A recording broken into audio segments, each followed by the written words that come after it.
And your hopes and fears, this is more on hopes guys, no? May mga opportunities pa na dadating sa inyo, mga kapiksi, pagdating sa kaperahan nyo, sa negosyo nyo, sa pinagkakakitaan nyo, mga kapiksi. So, push nyo lang ng push, mga kapiksi, and magiging maaliwalas pa rin lalo yung inyong kabuhayan, guys.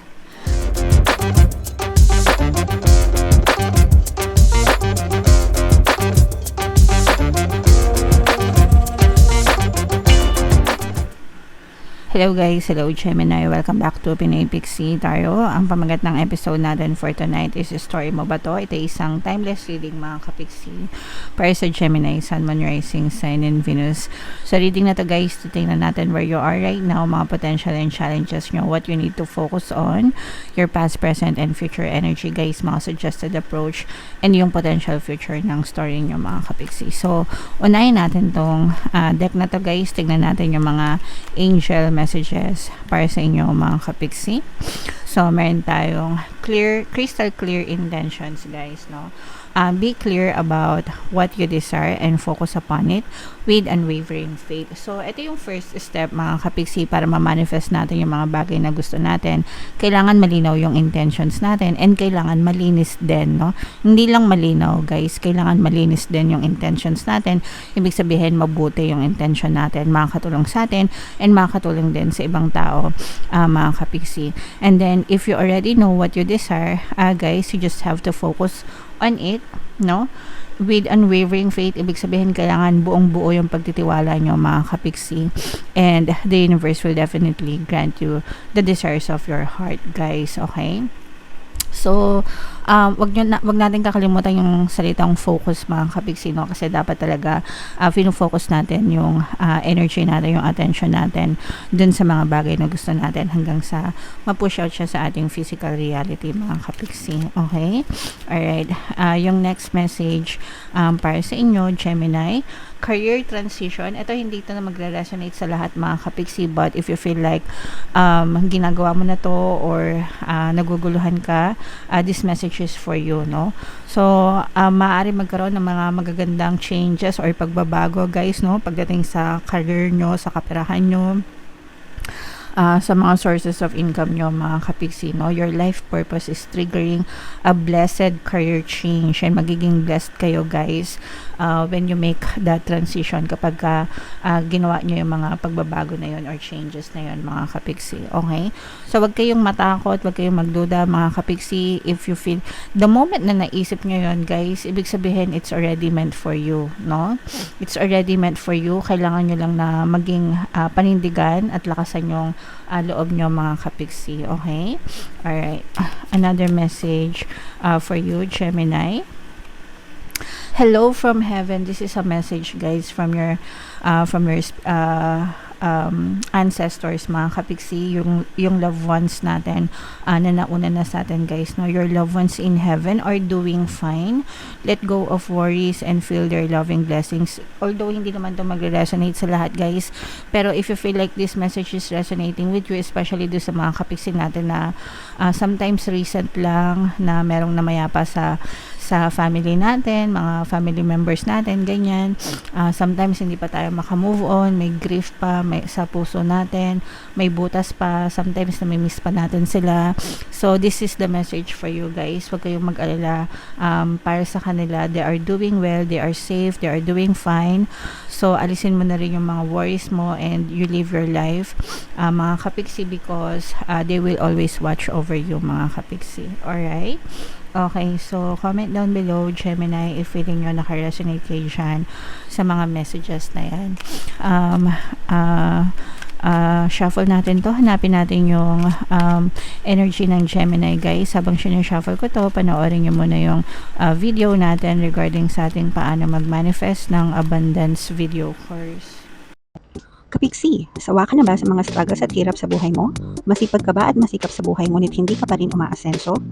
Ilang beses ka na bang nag-attempt magnegosyo at mag-invest pero palagi ka pa rin nalulugi?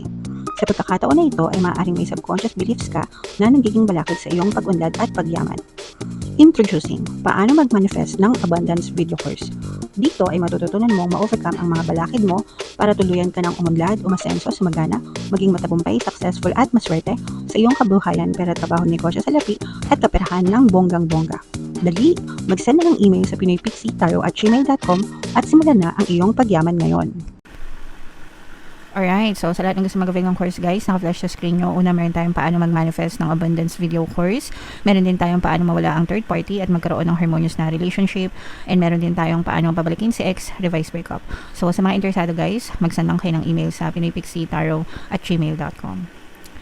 So, Gemini guys, kayo ay na-represent ng King of Swords sa ating spread. Kung ano lang yung makaresonate sa inyo guys, take that message kasi hindi lahat ng mensahe ay magre-resonate sa inyo. So, where you are right now mga kapiksi, no? Nandun kayo sa stage na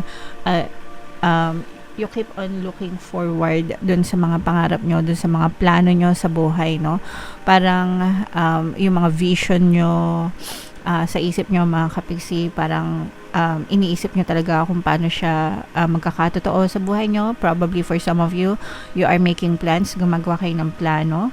For some of you naman, nag-a-action na talaga kayo. Ibig sabihin, kumikilos na talaga kayo para matupad nyo yung mga pangarap nyo or yung mga gusto nyo ma-achieve sa buhay nyo mga kapiksi. So, you are very inspired, no? Punong-puno kayo ng inspirasyon, ng pag-asa na makakamit nyo guys yung mga bagay na gusto nyo, Gemini. Wow, this is more on this is potential and challenges. This can be both guys, no? Dahil ito ay karma mga kapiksi. And pagdating sa karma, it's always good and bad. Depende sa intention nyo palagi. So, good intentions equals good karma palagi and bad intentions equals bad karma. So, if marami kayong mabubuting bagay na ginawa mga kapiksi, definitely you will be rewarded with good karma mga kapiksi, and magko-contribute yan sa magandang potential mo sa buhay, okay? And ang challenge naman is kapag medyo sablay ka sa iyong karma, so kailangan mong pagbayaran yung mga bad karma mo mga kapiksi, okay? So that's why palagi ko kayong nire-remind mga kapiksi na always do good mga kapiksi, no? Always have that good intention para talagang good karma yung inyong pitasin sa buhay mga kapiksi. Wow! What you need to focus on mga kapiksi, no? Mag-focus lang kayo guys. This is your dreams mga kapiksi, no?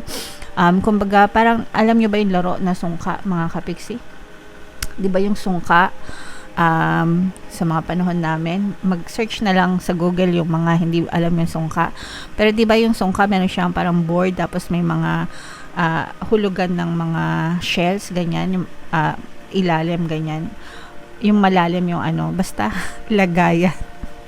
Basta yung sungka board mga kapiksi. So, imagine niyo na yung bawat lagayan na yon is parang nagde-deposit kayo, lagayan ng parang mga pangarap nyo sa buhay mga kapiksi. So imagine niyo na parang nagde-deposit kayo, no? Naglalagay kayo ng mga shells dun sa mga pangarap niyo sa buhay, and eventually guys mapupuno din yan mga kapiksi. So lahat ng bagay na ginagawa nyo, lahat ng kilos nyo mga kapiksi, make sure na ginagawa nyo yan para sa mga pangarap nyo sa buhay, and dadating din yung time na mapupuno yan mga kapiksi, and makakamtan nyo rin yung tamis ng mga pangarap nyo guys, okay? Wow naman, grabe, sobrang ganda ng energy nyo guys, no? In your recent past mga kapiksi, no, there may be some kind of an inspiration from a certain person. Parang merong isang tao na nag-inspire sa inyo mga kapiksi, nananagana sa buhay, and parang kayo, gusto ko din maging kagaya niya, gusto ko rin maka-experience ng kasaganaan na yon. And right now for some of you, pwedeng na-experience nyo na rin itong kasaganaan na to mga kapiksi, okay? So there will always be some people or one person sa buhay natin na talagang kinukuhanan natin ng inspirasyon guys, diba? So yeah. And ito naman guys is your greatest strength mga kapiksi. Mahilig kayong mag-explore, and nakakatulong yan sa inyo, no? Mahilig kayong mag-explore, mahilig kayong mag-experiment mga kapiksi, okay? And dahil dyan sa pag-explore nyo, nagkakaroon kayo ng mga ideas, and yung mga ideas na yon parang nakakatulong siya para lalong umandad yung buhay nyo. So explore lang na explore mga kapiksi. Mahaba pa yung journey natin sa ating buhay mga kapiksi, no? So habang wala pa tayo sa expiration date natin guys, no, explore lang ng explore and enjoy life mga kapiksi. In the near future, this is a fire sign energy, guys. Aries, Leo, Sagittarius. For some of you, maaari may fire element kayo sa inyong natal chart, or you may be dealing with a fire sign. Pero ibig sabihin nito, guys, in the near future, talaga yung mga passion nyo sa puso nyo, mga kapiksi, talagang magliliyab, no? Mag-aalab yung mga passion nyo sa puso nyo, and kapag kayan ay nag-alab, mga kapiksi, talagang you will be very inspired, no? Para gawin yung mga gusto nyong gawin sa buhay, mga kapiksi. Suggested approach, guys, no, this is about competition, mga kapiksi, no, and you have to take competition in a good way, mga kapiksi. Yun yung suggested approach sa inyo. Kumbaga, wag kayong manlumo, wag kayong ma-feel na defeated, ganyan, kapag may competition. Competition is good, mga kapiksi, no, basta mag-focus kayo sa sarili nyo, it brings out the best in you, no. Kapag may mga competitors kayo, ganyan, mag-focus kayo sa sarili nyo, bakit sila ganun, bakit ako ganito, 'di ba? Anong dapat kong gawin? Ano pang pwede kong i-improve? Dapat ganun yung mindset natin, guys, when it comes to competition, mga kapiksi. So marami din kayong matututunan sa mga competitors nyo, guys, okay? And what you need to know, mga kapiksi, no, kailangan yung puso natin is punong-puno pa rin ng pag-ibig, mga kapiksi, dito sa mga bagay na ginagawa natin. Love is what makes the world go round, no? And ganun din sa mga dreams natin, sa mga pangarap natin. Pag mahal natin, guys, yung pangarap natin sa buhay, madali lang siyang tuparin, no? Parang hindi siya masyadong mataas, hindi siya masyadong matayog, no? We just love it. Therefore, hindi natin siya nakikita as challenge, but nakikita natin siya as inspiration, mga kapiksi. Okay? And your hopes and fears, this is more on hopes, guys, no? May mga opportunities pa na dadating sa inyo, mga kapiksi, pagdating sa kaperahan nyo, sa negosyo nyo, sa pinagkakakitaan nyo, mga kapiksi. So, push nyo lang ng push, mga kapiksi, and magiging maaliwalas pa rin lalo yung inyong kabuhayan, guys. And yung potential future nyo, mga kapiksi, it's okay na enjoy natin yung mga natatamasa natin sa buhay, pero make sure na mag-pause din kayo, no? Kumbaga, wag masyadong magbadali, don't be in a hurry, learn to appreciate, no? I-appreciate nyo yung journey nyo, guys. I-appreciate nyo yung mga blessings na binibigay sa inyo. Mas lalo nyong, mas lalo nyong mahalin lahat ng binibigay sa inyo, mga kapiksi, and more blessings pa yung dadating sa inyo, guys. Okay? Alright. So, napakaganda ng inyong messages, Gemini. Comment down below. This is more on your dreams talaga, guys. Dreams coming true, mga kapiksi.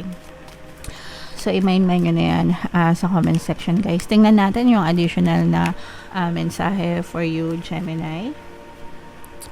I choose love no matter what, mga kapiksi. So, always choose love.